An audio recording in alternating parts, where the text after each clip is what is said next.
ঠেলে ঠুলে চালাইছি কয়েক মাস যাব। আচ্ছা, একটা পর্যায়ে গিয়ে এমন একটা অবস্থা হলো আমার পকেটের, যে তেল যে ভরবো বাইকে ওই টাকা আমার পকেটে নাই। তা আব্বাকে বললাম, আব্বা मैं माफ़ी भी मांगता हूँ, দোয়া भी मांगता हूँ, আমার দ্বারা এই বাইক আর চলবে না, তোমার বাইক তুমিই রাখো। তা আব্বা বললো, কি করব বাইকটা, আমার পায়ে তো ব্যথা, আমি তো হার্টের রোগী, এটা কি সেল করে দিব? বললাম, বিক্রি করে দাও, আমি এটা বিক্রি করে সাইকেল কিনবো, সাইকেলের চাইতে ভালো হবে আমার জন্য। তো যাই হোক, বাইকটা বিক্রি করব ভাব, মানে এটা এইভাবে কখনো আমি আগে কোনো মাহফিলে বলি নাই, এতটা ব্যাখ্যা দিয়ে বলি নাই, আজকে বলছি বাইকটা বিক্রি করে দিব অভাবের জন্য। বাট বিশ্বাস করেন সেই সময়টা প্রতিদিন তাহাজ্জুদ পড়তাম, প্রতিদিন আল্লাহকে বলতাম যে আল্লাহ তুমি আমাকে কবুল করো, আমার চেষ্টা কবুল করো।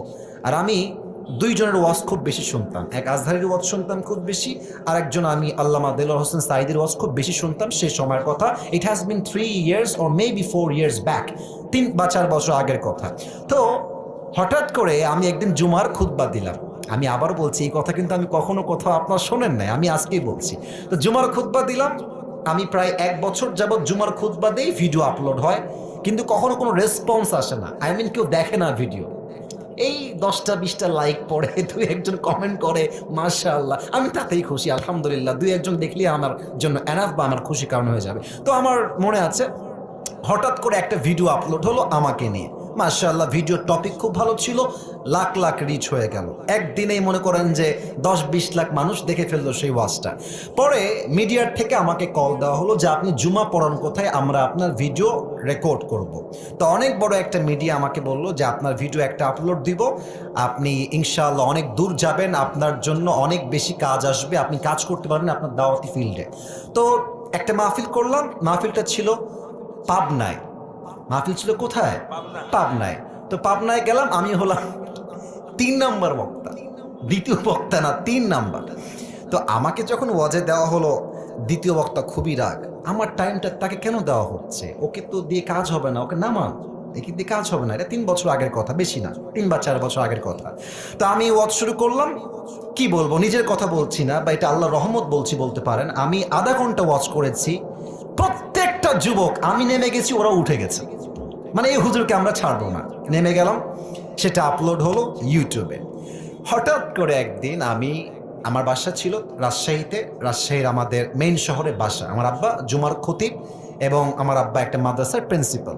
তো আমি বাইপাস দিয়ে যাচ্ছি বাইক নিয়ে, ভাই আমার কাছে কিছুই নাই, বিশ্বাস করে না আছে টাকা, আর আমার 2টা সাদা পাঞ্জাবি ছিল, আর আমি যেই জুমার খুতবা দিতাম, জুব্বা যে পরবো, জুব্বাও ছিল না ভালো, আমার বন্ধু থেকে জুব্বা ধার নিয়ে আসতাম, যে বন্ধু দে, জুব্বাটা পরে মাহফিল করব বা একটু দোয়া করব, এই ওয়াজ হবে, আবার তোকে জুব্বা দিয়ে যাব। তো আমি এই অবস্থায় মাহফিলের জন্য বা রাস্তা দিয়ে হাঁটতেছি, তো হঠাৎ করে আমার কাছে একটা কল আসলো, বললো আপনি কি আবরারুল হক আসিফ বলছেন? এটা অনেক আগের কথা, আমার ক্যারিয়ার কিন্তু শুরু হয় না। বললাম জি ভাইয়া, আমি আবরারুল হক আসিফ বলছি। আপনি কে? তো বললো যে আমি অমুক জেলার থেকে বলছি, আপনার একটা মাহফিলের ডেট লাগবে। শুনে কলিজায় এত শান্তি লাগলো যে আলহামদুলিল্লাহ, আল্লাহ হয়তো আমার রাস্তা খুলতেছে, এই তো রাস্তা আমার খুলে যাচ্ছে। তা আমি একটু ভাব নিলাম, আমার কিন্তু ডেট মেট কিছুই নাই। বললাম বললাম ও আচ্ছা, ডেট নিবেন কবে, আমাকে তো একটু দেখতে হবে ভাই। তো বলছে যে ভাই ডেটটা আমরা 2 মাস পরে নিব, যদি আপনি ডেট দেন তাহলে আমরা, ও তো ভাবছে মাশাআল্লাহ মিলিয়ন মিলিয়ন ভিউ, এ তো অনেক বড় বক্তা হবে রে ভাই। তো আমি একটু ভাবতাম, আমি বললাম ঠিক আছে, আমি ডায়েরি দেখে আপনাকে বলছি। আমার ডায়েরিতে কোনো ডেটই নাই। তো যাই হোক, পরে সে বললো যে ভাই ডেট কি আছে, ডেট কি হবে, আমি নিজেই, আমার তো ডেট লাগবে রে ভাই। আমি কল দিয়ে বললাম ভাই হ্যাঁ অমুক তারিখের ডেট হতে পারে, আপনি কি ডেটটা নেবেন? তো বলছে অবশ্যই নিব। তো বলছে যে ভাই আপনার হাদিয়া কত? আমি তো জীবনে হাদিয়াই নেই না, হাদিয়া কত বলবো। এখন বলছি যে ভাইয়া হাদিয়া আসলে বলা যাবে না, আপনি বলেন যে আপনি আমাকে কত দিবেন। তো আমার বেতন কিন্তু ভাই মাত্র 3,000 টাকা, এবং 3,000 টাকা এত কম আমার জন্য, বাইকের তেল ভরতে আমার 3,000 টাকা শেষ হয়ে যায়, খাবো কি আর পরবো কি। তো আমার ভাই বলছে যে আপনি একটু বললে আমার জন্য খুব ভালো হয়। তো আমি বললাম যে আপনাদের গত বছরে কে আসছিল? বলছে আমাকে একজন বক্তা আসলো। কয় টাকা দিয়েছেন? বলছে 20,000 টাকা দিয়েছি। 20, মনে বলছি 20,000 টাকা, আর ওকে বলছি ভাই এটা কোনো টাকা হইল? আচ্ছা যাই হোক, অনেক কথাবার্তা বলে সে বললো ঠিক আছে, আপনাকে আমরা 25,000 টাকা দিব, গাড়ি ভাড়া সব কিছু মিলিয়ে, খাওয়া দাওয়া মিলিয়ে, থাকা সহ 25,000 টাকা আমি আপনাকে দিব।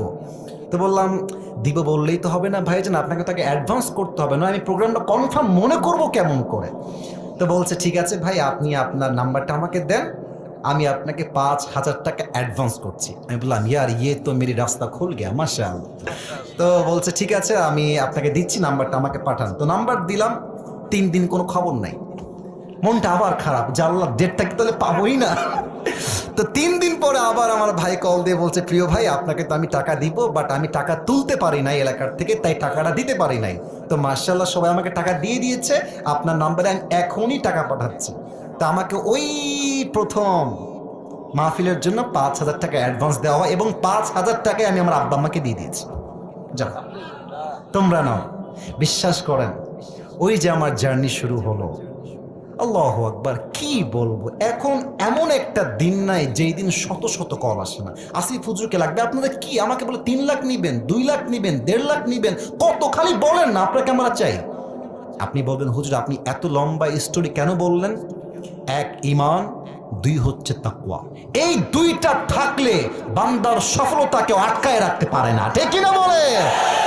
ওয়ারযুকুহু মিন হাইসু লা ইয়াহতাসিব, তোমার রিজিক আমি এমন জায়গার থেকে দিব তুমি কখনো কল্পনাই করতে পারবে না। আল্লাহু আকবার।